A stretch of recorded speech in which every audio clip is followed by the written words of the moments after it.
is a sad affair. Watch it. Sorry. There's much disillusion there. Lifted it, huh? Well, I can dream, can't I? Can I adore you? Although we are oceans apart, I can't make you open your heart, but I can dream, can't I? I'm aware my heart is a sad affair. There's much disillusion there, but I can dream, can I? Can I adore you? Although we are oceans apart, I can't make you open your heart, but I can dream, can I?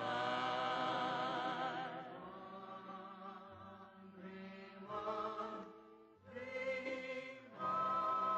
I can dream, can I?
want to speak on the item of temporary structures, and we're putting a list in the back. If you'll please sign up so we'll know how many, and you know we're limited to 3 minutes unless you've been given time from someone else. So we should be able to start here in a few minutes.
The Intergovernmental Committee together.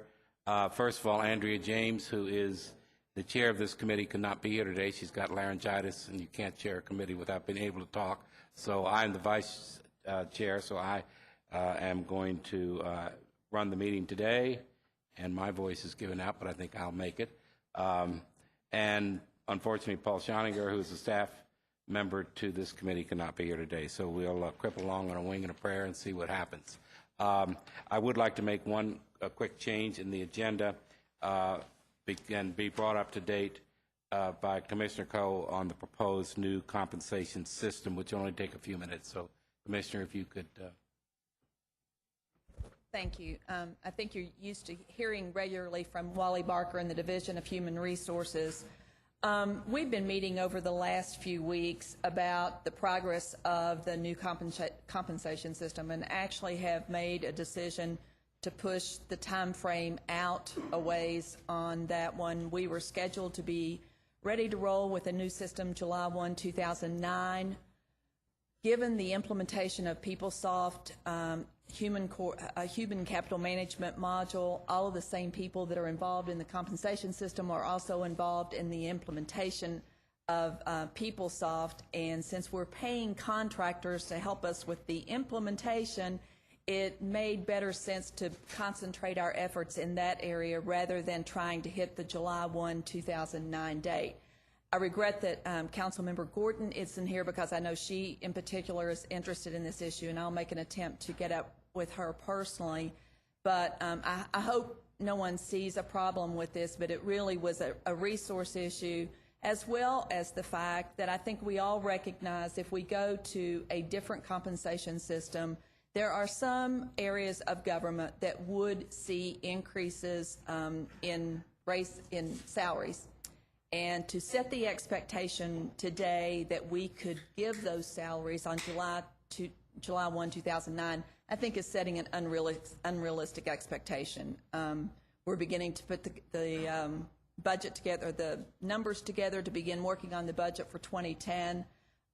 It's ugly, and there's just no reason, we believe, to across government set an expectation that there might be money there for something that we just don't see in the short term. It doesn't mean we've completely abandoned the project. We haven't set a new date, but we do need to get through this PeopleSoft implementation, and then we'll be back to you with a revised schedule. Thank you, Commissioner. Appreciate you bringing us up to date. We'll go to the next item, which has to do with temporary structures. Unfortunately, Dr. Stevens, who put this in committee, is not here. He might arrive a little later. But first of all, I think if you all who were here last time remember that Councilmember Crosby made a motion which was approved for a building inspection to provide a list of businesses affected by any change in the ordinance, and also notified businesses that they have received a temporary structure occupancy use permit within the last 3 years for public input, in case they want to come for public input at this November meeting. And it was seconded by Councilmember Stennett and passed. So therefore, I'd like to, I have a list of people who'd like to speak. Before we do, I would like to have the Director of Building Inspection, Dewey Crow, kind of kick it off and tell us what he has done to accomplish this.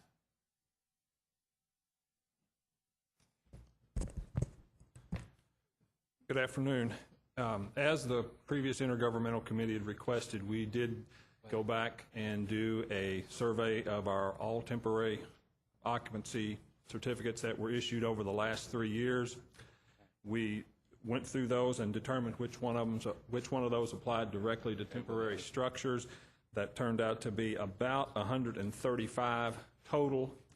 Of those, many of them were duplicates of just repeat users. We actually then cut that, took out the duplicates as best we could, and actually sent out 76 letters to notify those individuals of potential changes or proposed changes to the temporary structure requirements. We not only sent letters, that 76 not only included letters going out to the actual applicant who got the certificate, but also the underlying property owner as well, because they could also be impacted by this, since they might not be able to lease use of specific lots or specific locations to someone who's going to use a temporary structure. So that 76 also included the underlying property owners. Okay, thank you. Could someone from the legal department, I think there's someone here, could you come up? I need to ask you a question.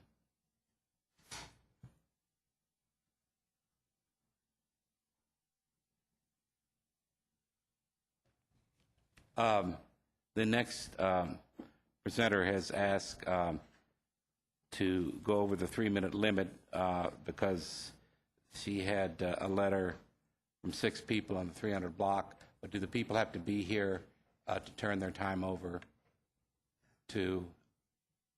Time restrictions are in essence under the control of the chairperson of any committee or board. So it is up to you as chairperson or a decision by this committee as a whole to determine whether they want to alter the ordinary time limits. There is no legal standard for that. Okay, thank you. If there's no objection, Jessica Case is the attorney on behalf of 421 West 2nd Street, and she has requested 15 minutes to speak. She has a letter from 7 people on West 2nd who have asked that that she be given this. I think one of them is here. Before you do that, I'm here on behalf, Marina Wiseman, on behalf of Right. Carrick House, and I have letters of support. They're not here, but we would like to have time for all the letters. I will give you both the same amount of time. All right.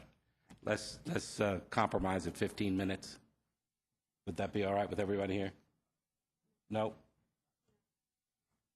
Not really, Chair. This is, maybe one iteration, total of 6 minutes, but I think what we're going to hear, and if in fact they're speaking for other people, is that we're going to hear the same thing 6 times. All right. Anybody else have, you want to make a motion that we restrict it? I would make a motion we restrict it to 6 minutes. Can I ask a question? Is that just for the two who have letters? You're not restricting it to 6 minutes to each person who wants to speak? Can you No, just clarify your motion? just the ones that request to be. Thank you. All in favor? Aye. All opposed? All right, we'll give you 6 minutes. Jessica Case, you want to start off?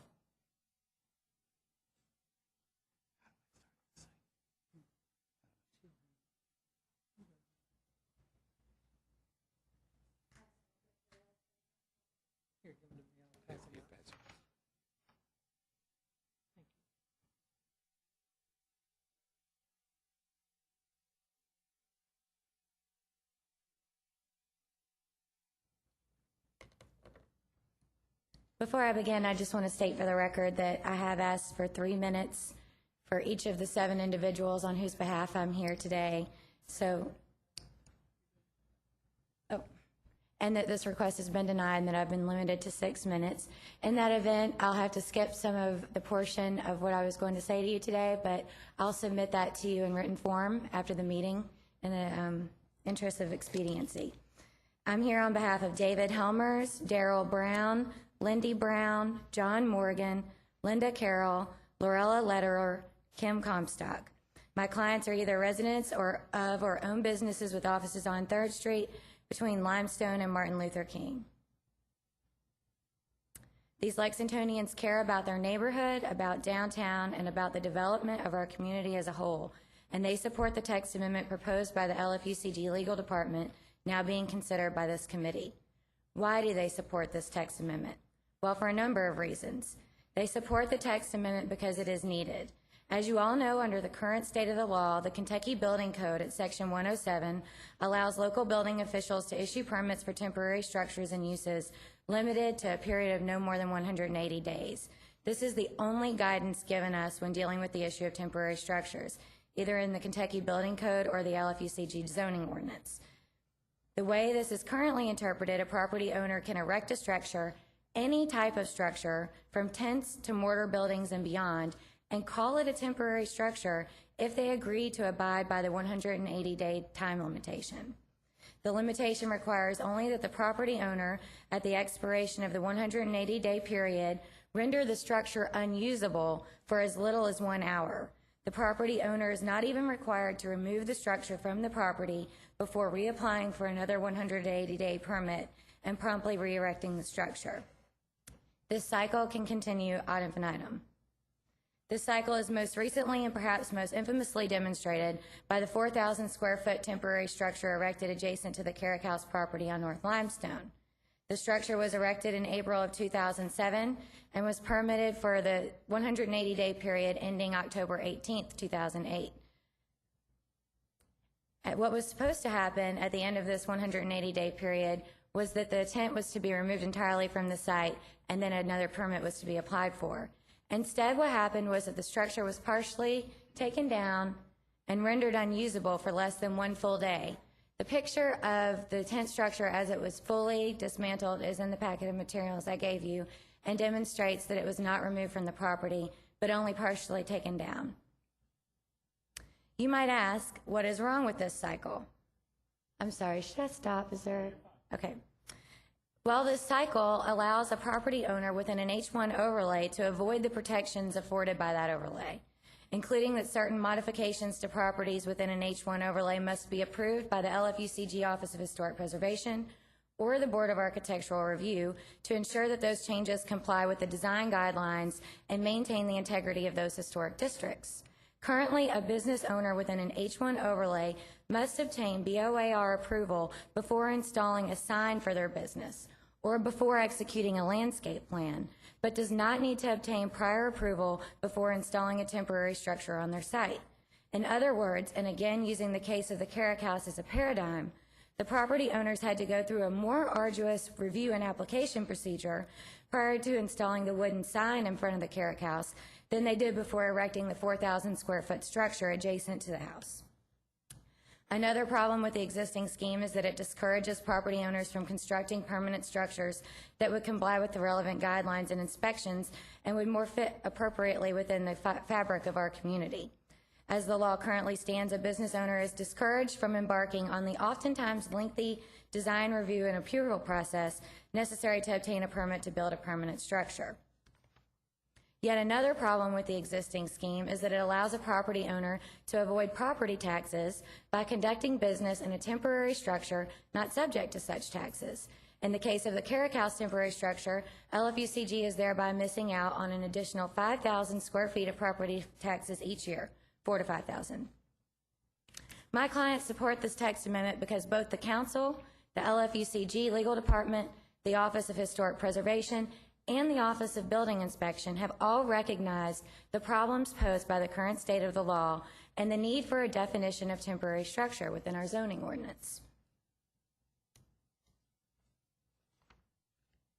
The neighbors on whose behalf I speak support this text amendment, but in the interest of more narrowly tailoring the amendment, they have considered the myriad uses of temporary structures within our community and have realized that the current version of the amendment could place somewhat unreasonable restrictions on seasonal businesses, such as flower shops, fireworks stands, and the like.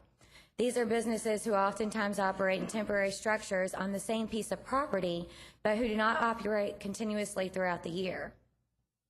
To resolve these issues, my clients would like to suggest for this committee's consideration the following modifications to the suggested text amendment. First, we would suggest that a temporary structure be defined as anything constructed and placed on the ground, the use of which is designed for use or occupancy for either a continuous period of less than 180 days in any rolling 12-month period, or multiple periods that aggregate to a total of 180 days, after which period all portions of the structure must be totally removed from the site. Thank you. We do have your letter here, which I assume have the other recommendations. I think Ms. Crosby had a question for you. Yes, Ms. Case, I've been just a little confused. I just want to clarify, because you've been before us now several times. Are you representing the neighborhood association or just these, as I count because of the same people at one address, 5 people? I represent the people listed on that letter. Okay, great. Thank you. Any other questions? Yes, Mr. Senate. Just curious quickly, have you looked at the ramifications? Have you all looked at any of the other temporary structures in town and also want to bring pictures of those forward? Or are you just looking at this one particular location? Well, we have assumed, and in speaking with Dewey Crow, that he has reviewed the structures in town that have applied for 10 applications within the past few years. And based on our conversations with him, it might be a more appropriate question for him. But under his assessment of the situation, the proposed text amendment would only affect maybe 5% of those 10 applications across town. We're just using the Carrick House as a paradigm. It's an example of the current problem that's directly affecting my clients. So that's the temporary structure that brought this to our attention and brought it to the council's attention initially.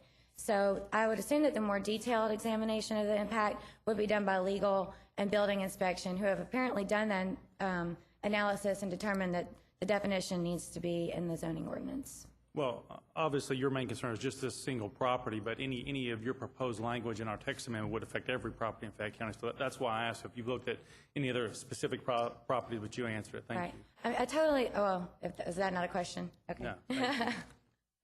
Thank you, Ms. Case. Thank you. Any other questions? Thank you. I think next on the list is Steve Hobbs. We'll have 3 minutes. 3. Hello, my name is Steve Hobbs, and I represent Lexington Magic Carpets. We do an annual tent sale at the Fayette Mall every year, approximately 31 days, sometimes an extra week or two. And the change in the ordinance doesn't really affect me too much, but I think that to limit the amount of time that you can do a tent sale to 60 days, I don't think that would work for the rest of the businesses out there, because I know that the mall in particular, they have different events every year. Some malls have a Halloween tent. We do a sale every year. Sometimes they have fire department events. Sometimes they have hot tub show. So if you limit that use there 60 to 180 days, then like say I'm there for 30 days, then you've only got like 30 more days. And so that's hardly any room for the next guy. And I think that right now with the economy, the way that it is, I think that a lot of businesses are trying to kind of do whatever they can to keep going, you know? So, you know, Fayette Mall's a big taxpayer, you know, a lot of businesses in there. So, like I said, it doesn't affect me so much, but I think it'd be a good idea to, you know, have it so that I think they're zoned, what, B1, I think it is. And if you had like an exception to the rule for that particular zone or for a particular shopping center, I think that'd be a good thing. Okay? That'll be it. Thank you very much. And Alan Stein. And Bert Shockley is next.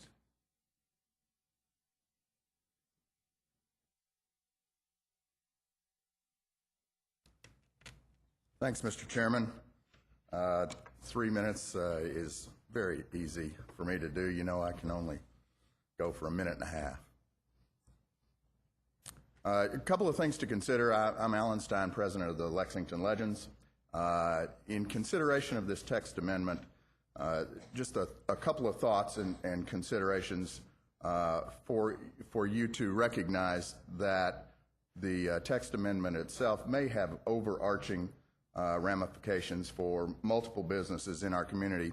I will speak to you only about the potential ramifications at Applebee's Park. As regards a temporary fixture rather than a permanent one, in many cases, particularly at Applebee's Park, a permanent fixture would not be appropriate. The flexibility that we have by having temporary fixtures at Applebee's Park gives us the opportunity to be viable in our business model. And replacing those with a permanent fixture was really not an opportunity that we could consider. I would tell you also that temporary takes on different forms. And at Applebee's Park, for example, the 180-day criteria does not work. For us, we would have to dismantle basically in mid-season for our operation, which runs from the 1st of May until, in many cases, the middle of November. So the 180-day concern would not work for us, and we would then have to deal with the integrity of our structures by taking them up and down within the concept of this new text amendments. Another quick consideration is that not all of these properties that would be affected by the text amendment are equal. For example, our temporary structures at Applebee's Park are not visible by the neighborhoods in most cases, do not have any impact on the surrounding neighborhoods, and indeed, without getting philosophical about it, are on private property. Having to take up and down those facilities not only is onerous to us, but we believe infringes on our ability to operate the business as we deem to be most appropriate for our business. I see my time is up. I would be more than happy to answer any questions that you might have. Any questions for Mr. Stein? Mr. Stein, do you happen to know what zone designation Applebee's is? I believe we are.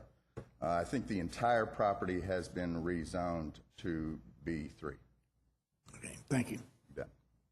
Thank you, Mr. Stein. Thank you, Mr. Chairman. Mr. Shockley? Bart Shockley. And next will be Joe Ellis. Good afternoon. My name is Bart Shockley. I'm a representative of Paul Miller Ford Mazda here in Lexington, Kentucky. Paul Miller Ford's been serving the automotive needs of Central Kentucky since 1953. We're here to say that we object the amendment to the zoning ordinance regarding temporary structures. Tents are sometimes a big portion of our business, and especially during the summer months. And a lot of these tent sales that we have on our lots are mandated by the manufacturers as part of their national advertising programs. And I'm sure, as you're aware, that the automotive industry is struggling right now. And for some reason, if we were unable to mirror our advertising and business efforts to what the manufacturer and the national advertising is doing, we feel that it would be a detriment to our business model as well, and that it would have an adverse effect on our profitability. Thank you. Any questions? Thank you, Mr. Shockley. Joe Ellis.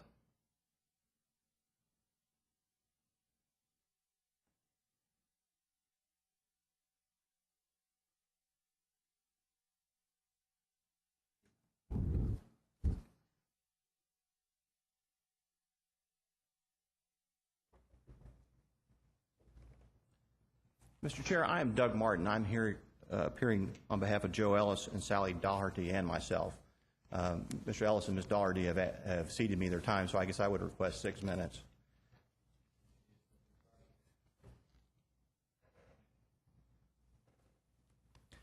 Mr. Chair.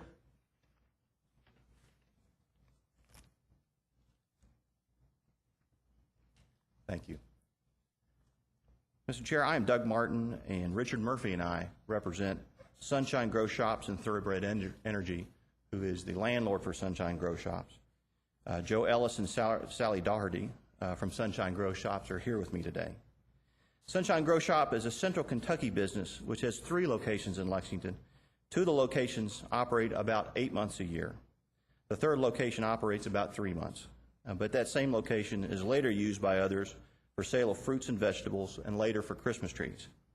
We hope you agree that we help to make Lexington beautiful every spring. We don't have any choice about selling outdoors. We have to sell outdoors, otherwise our flowers would die. We understand that the current controversy relates to an entirely different business in downtown Lexington. We have been told that this proposal was not intended to regulate seasonal outdoor sales, such as flowers, fruits, and vegetables, and Christmas trees. However, the current draft does regulate these businesses. We feel this would be a tremendous hardship, especially during difficult economic times for our small business. First, as mentioned above, 2 of our locations are open more than 6 months a year. Second, it would be very expensive in terms of money and time to have to apply for a conditional use for each location. It is important to remember that we are already regulated through the zoning process. In the past year, Sunshine Grow Shop has amended 2 development plans at its locations in order to specifically allow seasonal sales. We thought we had dealt with these issues when we amended these 2 development plans. We feel the ordinance can be made more specific in one of the following ways. First, specifically exempt seasonal outdoor sales from the operation of the ordinance. Second, specify that the regulation applies only to H1 zone. We understand that this controversy arose over aesthetic or compatibility issues in the H1 zone. The ordinance could specify that any structure erected more than 180 days in an H1 zone must receive Board of Architectural Review approval. As you know, the Board of Architectural Review is the agency which deals directly with aesthetics and compatibility in the H1 zone. Third, the ordinance could exempt temporary structures less than a particular size, for example, 144 square feet, which is the approximate size of a 12 by 12 temporary building. In summary, we have been through the regulatory process twice this year and do not feel that any further regulation is needed for our small business. Thank you for your consideration of our concerns. Are there any questions? Thank you. Thank you. Doug Martin. That was me. Oh, I'm sorry. Rena Wiseman. Hand out something quickly that I will not go through.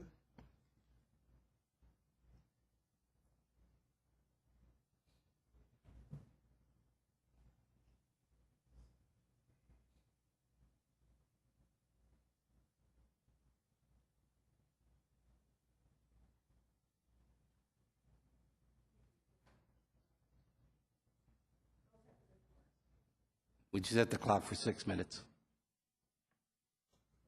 Thank you. I'm Rena Wiseman. I'm here for GCL Properties, Jerry Lundergan, Allison Lundergan of the family that own the Carrick House.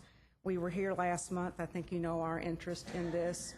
And I think it's pretty clear that the Carrick House is not just the paradigm for this text amendment. We are the bullseye on the target that has been painted on us.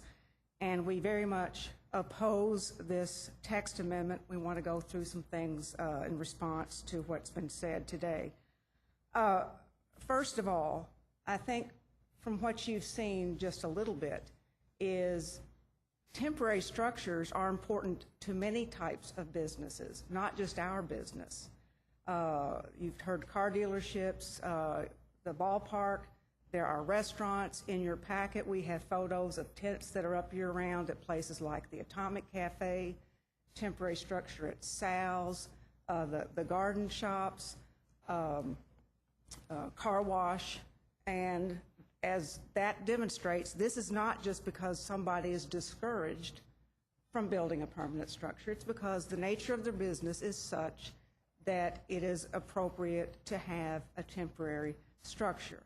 Now, one other thing from the previous speaker, what you're also going to start hearing is people coming up and saying, well, but mine's different than Carrick House, so let's do this exception, and let's do this exception.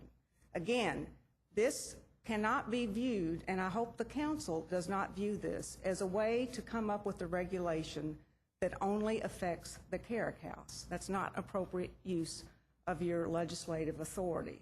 This property has followed the rules. We're a business property, a business in a business property on a street that has business zones. We're there as a banquet facility, which is a permitted use in your B1 zone, based on a text amendment that this government passed that was filed by the previous owner of Carrick House in order to convert it into a banquet facility.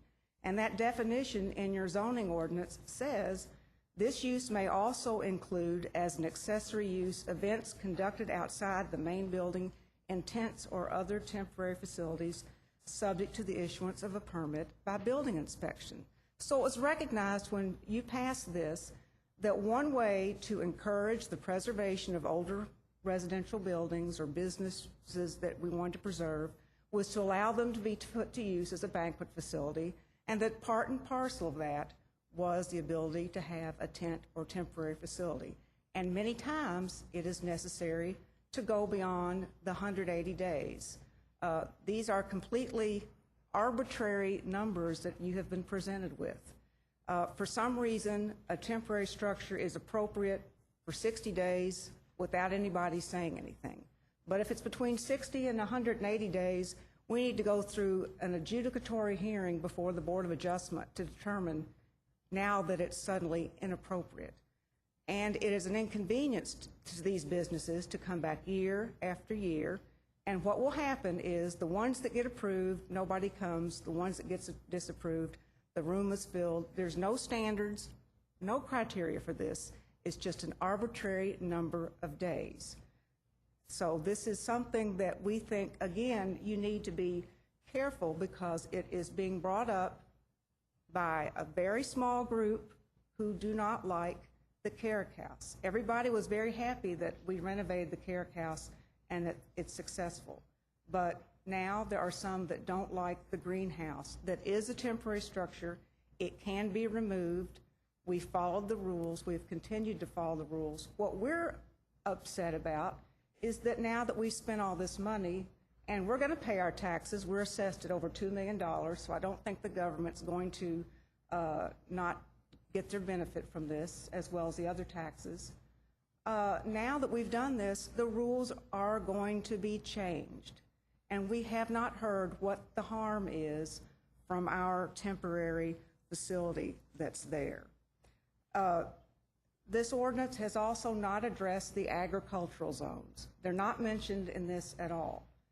That raises the question, is the intention to totally prohibit temporary structures and tents in the agricultural zone? We don't know because they've just been left out. Now, if there is an intent to prohibit them or restrict them, there are many activities, many farms that often use tents for fundraisers and the like throughout Fayette County. And you've been to those and you're aware of those. Are we going to no longer allow those? We represent Keeneland, and Keeneland has asked me to tell you today that they've got concerns about this amendment. They're getting ready to undergo a master plan, and part of that plan will probably involve the use of some temporary structures to give them the same sort of flexibility you've heard talked about. How will this affect their plans? We don't know. It's not clear. And why would that be a concern? So Keeneland would ask you to slow down and look at this as well, because they have a problem with it. And then lastly, back to the Carrick House. Again, what you're hearing is people don't want, a few people want you to change the entire ordinance for this one property. And if you're going to start exempting other properties to get to us, then we, again, as I indicated last time, are going to have to take whatever action we have to. This is very important to our business. Thank you. Thank you, Ms. Wiseman. Are there any questions for Rena Wiseman? Oh, I forgot to mention, there are letters in your packet, letters of support, as I did. So we did have letters from Fox Hill, which is a neighbor, Lexington Traditional Magnet School, the Gratz Park Inn, Marathon Food Mart. Some of those folks are here today, as well as Clean Sweep Wash. So And they're all in the handout that you yes. gave us. So we want you to understand that there are a lot of people who like the Carrick House and who like the greenhouse. Thank you very much. Amjad Abu Hanik. Hope I got that right. Good. My name is Amjad Abu Hani. We own and operate the Marathon Food Mart, the gas station on 300 North Martin Luther King. And I've been in the neighborhood for about 10 years, and I'm very familiar with it. And I seen when they first came and put the Carrick House and the greenhouse next to it. And I feel it's really a good thing that the neighborhood have and bring a lot of people to the downtown and the historical area. And I feel that there is no problem with me having them as a neighbor. I think they're encouraging us and helping us as a business owner to see a lot of people coming to the neighborhood. And I don't think there is any harm. I don't see any harm by them being in that neighborhood and being next to us. Thank you. Thank you. Next we have Allison Lundergan, and I'm sorry I can't read the last name. Right. Oh. Ken Littrell.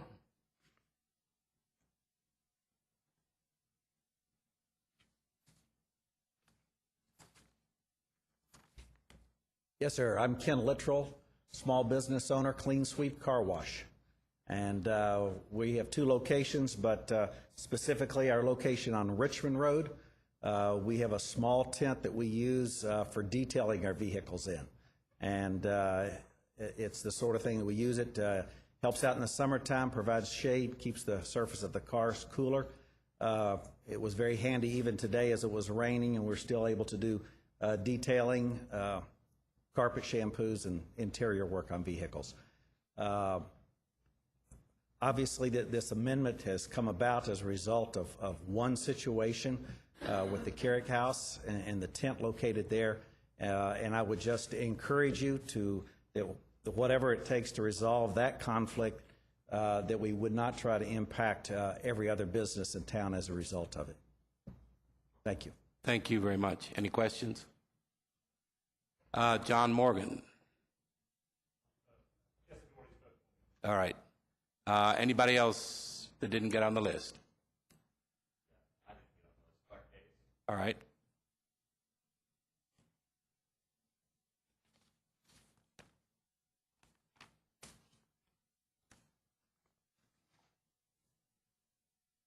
Good afternoon. My name is Clark Case, and I'm here with the downtown residents also. Just wanted to add a couple of things in support of the text amendment. The City Council recognized the problem during a zone change hearing this summer when the owners of the Carrick House applied to change the zoning of a parcel located behind that property to B1. The neighbors objected to the extent that they requested a restriction on the zone change that would prevent the temporary structure from being erected on that parcel, an attempt to avoid a cycle currently underway with respect to the existing temporary structure on the Carrick House parcel. Several council members expressed concern with the ability of a property owner to take advantage of the current loophole in the law that would allow them to continue use of a temporary structure ad infinitum, and thereby avoid design, planning, and review process applicable to permanent structures. But at the same time, these council members expressed their beliefs that this problem should be dealt with through an amendment to our zoning law and not by ad hoc zoning restriction directed to one property owner.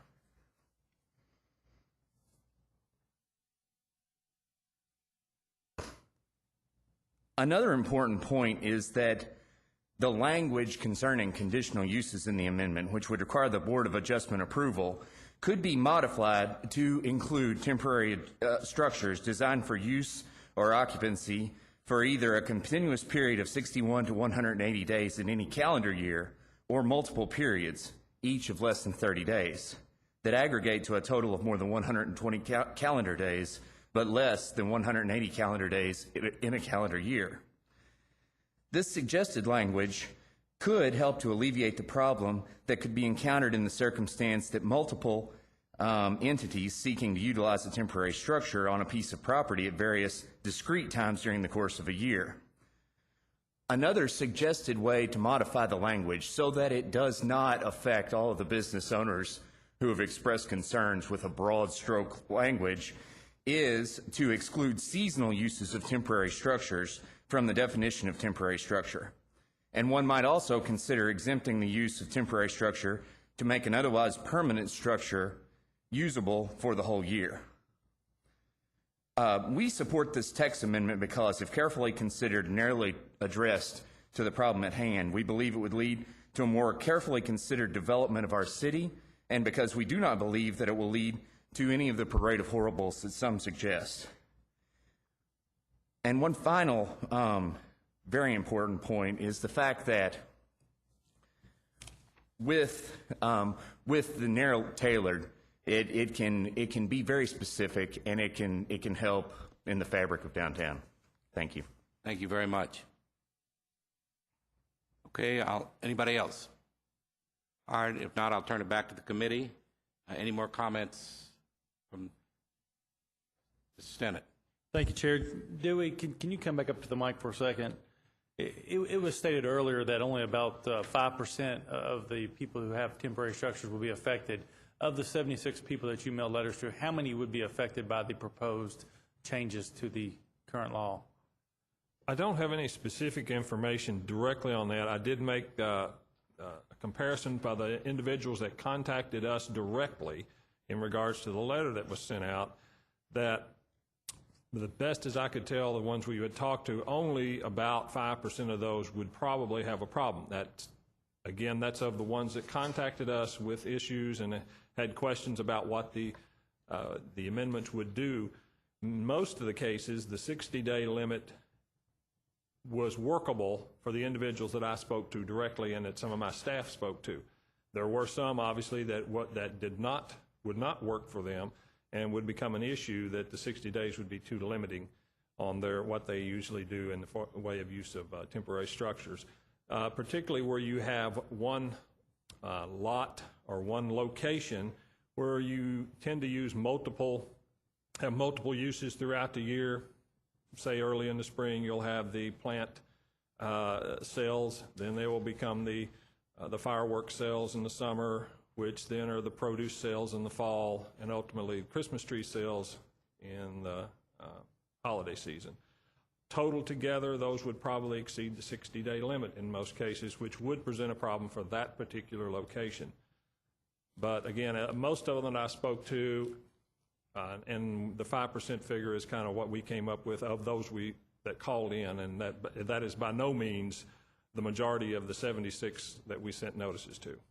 How often is this issue brought to your department's attention, or how often does this become an issue where the structures are staying up longer than the allotted time that you have to go back out and enforce our current law?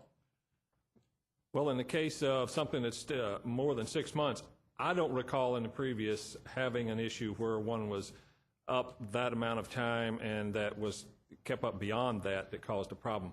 We have them ever so often. We'll have an issue where we've issued a certificate of occupancy that limits someone to 2 weeks, 4 weeks, or a specific amount of time, and that's based on what they're telling us they're going to have it there. That we'll get notified that it's been there longer than what they permitted it for. We'll go out and notify them. But if they're within that 180-day period, they can simply request an extension of that and still be in compliance and keep the temporary structure up until they reach a maximum of 180 under the building code. So once again, you don't recall ever having this issue, it being a problem? I don't ever recall an issue where we had a structure that was routinely kept up, 180 removed, put back up, and in that type of cycle. I'm not saying that that's not been done. I personally do not recall one recently. Okay, and then you said most people would just reapply to extend their permit beyond the 30, 60 days. Is that an automatic extension that your department grants, or do they have to go through a different process, or if they want to keep a structure up longer than 30, 60 days from what they originally planned, do you automatically grant those extensions? We normally would grant that unless there's some outstanding reason that it couldn't be done. Typically, if someone has come in and says, well, we're going to put this temporary structure up for this use for 30 days, they get close to the 30, they come back and says, well, we're going to be able to keep it up another 30, and they request that permission, we would extend that. Yeah, have there been any cases? Outstanding reason not to. Any cases that you've denied the extension? None come to my mind directly. Again, I would have to talk to staff about that. But normally we would not deny it unless there's some overriding public safety issue or something that had come to arisen in regard to that particular structure. Because again, as the building code allows, you can have it for 180 days. They go through an approval process when they first put it up. The structure is reviewed for compliance, for fire safety, for exiting. All public safety issues are vetted out and looked at. The fire marshal goes through these structures, looks at them. They have to be of fire retardant material. We put them through a whole gamut of approvals to ensure that it's safety for the public. Once that's done and it's in place, merely extending their time period, as long as it doesn't exceed the 180, is not usually a problem. It would just require them to request that time be extended. The Kentucky Building Code grants us the authority to extend it. That even grants us the authority to extend beyond 180 days for good cause, which is something I don't ever recall doing and generally would not do. And you have not granted anything beyond 180 days in Fayette County? Not to my knowledge. We have never granted a continuous structure, temporary structure, to be up more than 180 days. Very good. And have you had any chance to review the current building inspection language in terms of the word temporary with our state building office? Do they see any issues on how we're currently managing our temporary structure permits? In a brief conversation with the state office, they have indicated they don't see any issues with how we're currently enforcing that. We, in fact, reviewed how we were addressing the current situation over on Limestone with them as to how we should go at that. They agreed with how we had handled that situation. They thought that was a reasonable way to handle it. The building code does not give a specific time period for a break. In fact, it specifically states that we can't issue a permit or an approval for more than 180 days. It does not mention that the structure has to even be torn down or removed. So has that structure on North Limestone violated any of our current building codes? No, sir. I do not believe it has. Thank you, sir. Ms. Hanson? Dewey, I have a question. I know when you build a permanent structure on, I guess, any property, it has the size of that structure has to be a certain percentage of the size of the existing structure, like an addition or garage. So I was just wondering if there's any, as far as a temporary structure, if the size, is there restrictions on the size? The restrictions you would have with a temporary structure would be what you physically can fit within the zoning ordinance restrictions for setbacks on a particular lot. If you physically can't get the structure on the lot and comply with the zoning setback requirements, then it would not be allowed. So if you have a small lawn, you can put a huge tent on it. As long as it's in compliance with the zoning setbacks and the particular use that it's being put to, yes. Because not to pick on the Carrick House by no means, but I'm just thinking there's a huge difference between Applebee's Park, Keeneland, and the Carrick House if they put... Again, a temporary structure is not going to be considered for things such as percent of yard and those type of things. It's a temporary structure. It's, by definition, temporary. It's going to be theoretically removed within a certain amount of time. When you go to a permanent structure, some of those things come into play, and you would have to meet those types of requirements with a permanent structure. Again, it's a time... what makes something a temporary structure is the time under the building code. 180 days or less identifies it as a temporary structure. A tent can be a permanent structure if it's put up in compliance with the zoning code, in compliance with all the other components of the building code that would regulate the type of structure it is, whether it's a tent structure, temporary tent structure, a temporary frame structure. There are numerous types of temporary structures, and they can become permanent if they comply with all the other requirements of the zoning ordinance and the building code. And we do have some of those, and in fact, some of these that were mentioned, the folks mentioned today, are in fact actually permanent structures and have been approved as such, although they look the same as some of the temporary structures.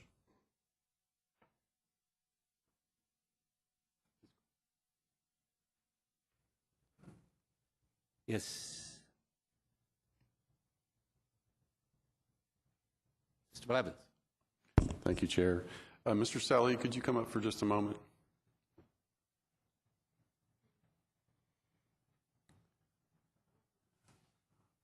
I'm interested to know a slightly different take on this.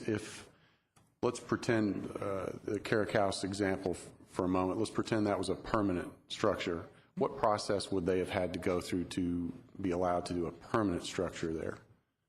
I believe just a 30,000-foot view. I believe that it would have had two reviews, probably one by the staff of the Historic Preservation Office, and then secondly, a review by the Division of Building Inspection as well. If there were variances needed, then it would have probably been referred to our office at some point for a trip to the Board of Adjustment. Okay. The reason I'm asking is I almost wonder aloud if we're attacking this from the wrong direction. We've obviously uncovered some difficulties with the temporary structure definition, but really what we're dealing with here is a permanent structure. So I wonder if maybe we need to look at it backwards. Instead of declaring something to be temporary if it's 180 days or less, we declare it to be permanent if it's over 180 days, and that would trigger the necessary reviews. Because the real problem here is not that they've done something wrong or whatever, it's that this structure falls in a area of our law that doesn't have any coverage. It's neither temporary nor permanent, and therefore there's been no review, there's been no chance for the neighbors to have a say in whether it should be there forever or not. So that's why I was asking. That's all I had, Chair. Thanks. Do I hear any motions? Well, I will say that in talking to Ms. James, who is the permanent chair of this committee, or the chair now, she said that she would be willing to appoint a committee to look at the concerns of the organizations and businesses that have been here today, and to work on the text amendment based on that testimony today, and come back at appropriate time to present that, if that's in agreement with the committee. If not, then I hope somebody comes up with a motion. Is everybody in agreement with Mrs. James's suggestion? Do I hear a nod? Yes or no? All those in favor of her suggestion? Yes.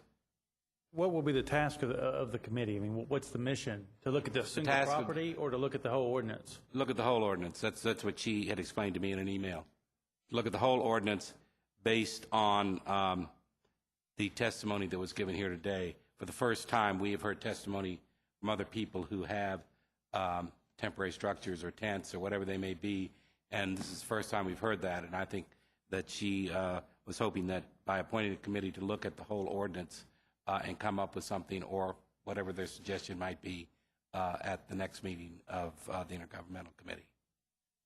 Okay, well, I mean, I think based on the testimony we heard today, there's nothing wrong with the current ordinance and the people that are going through temporary structures except for one property. I mean, I'm not sure looking at the whole ordinance once again will give us a new result. Well, that's fine with me. I'm just waiting if somebody wants to make a motion or whether we'll follow the suggestion of Ms. James. That's all.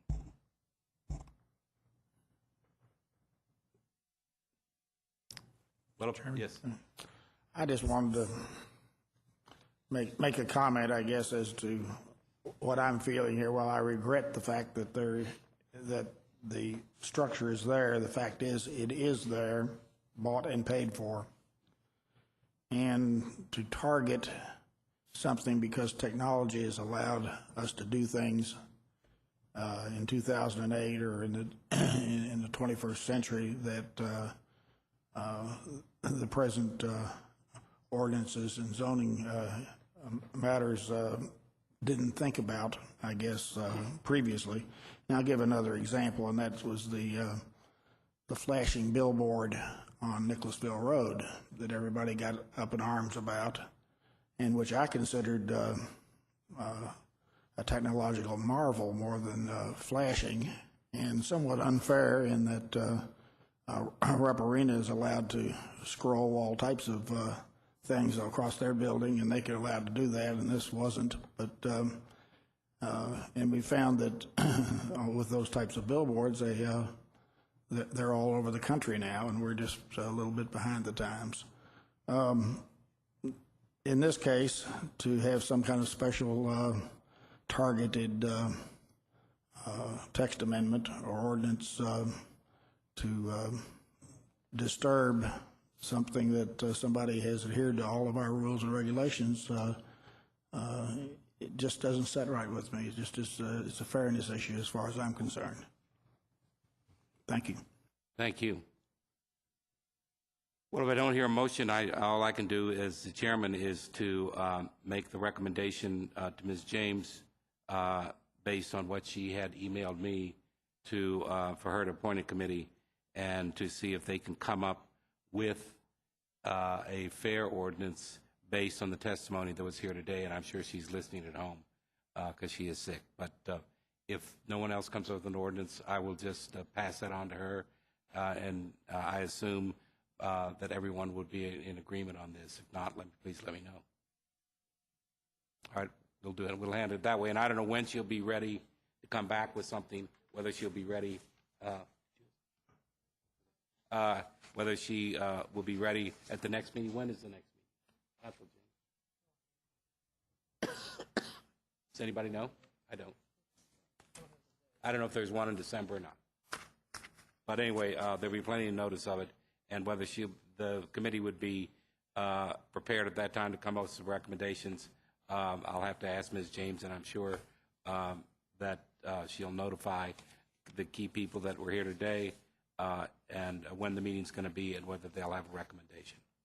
So thank you all for coming and giving your time to speak to this subject, and we will now go on to the next item on our agenda.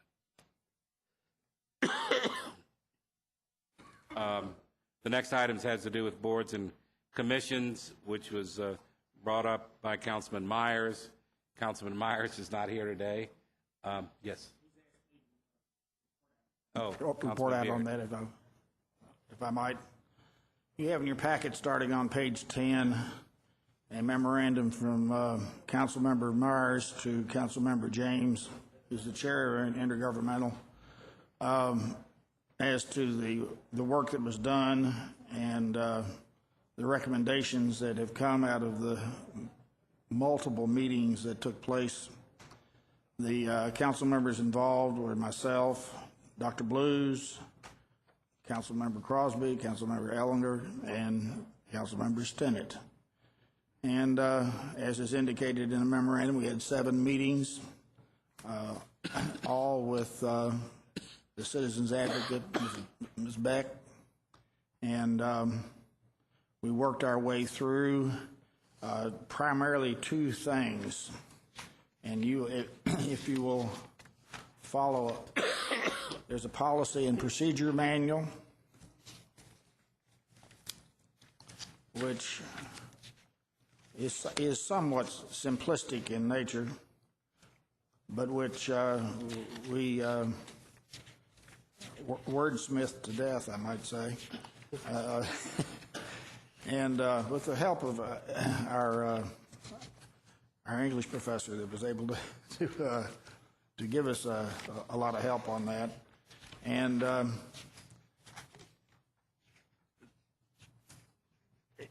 as you can see, it's voluminous. It goes. I'm trying to reach the end of it so I can get over to the appendix terms and definitions, which pretty much fills in, so you're able to read and understand what's in the previous 50 pages or so. Anyway, we have the recommendations. I'm not going to read them all necessarily. I want everybody to have the opportunity to read these and study this and maybe be able to comment at the next meeting about it. The recommendations have been made, though, and we've done our work, and we think they are good recommendations and are accepted wholeheartedly by the Citizens Advocate. And do you want to make a motion? I make a motion to give everybody the opportunity to read this, and we will talk about this again and take some action at the next intergovernmental meeting. Aye. A motion and a second. All in favor, say aye. Aye. All opposed, nay. Okay, that takes care of the items that are on the agenda. What?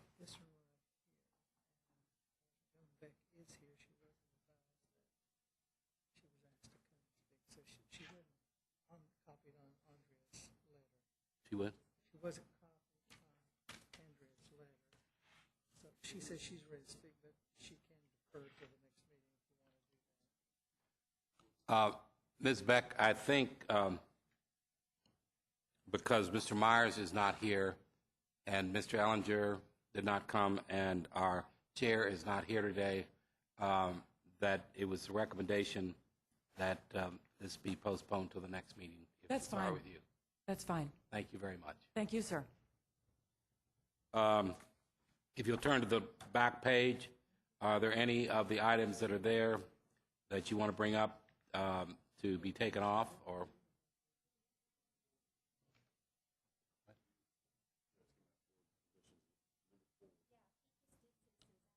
well, the boards and commissions will be coming up next time. Okay, if I hear none, do I hear a motion to adjourn? Thank you.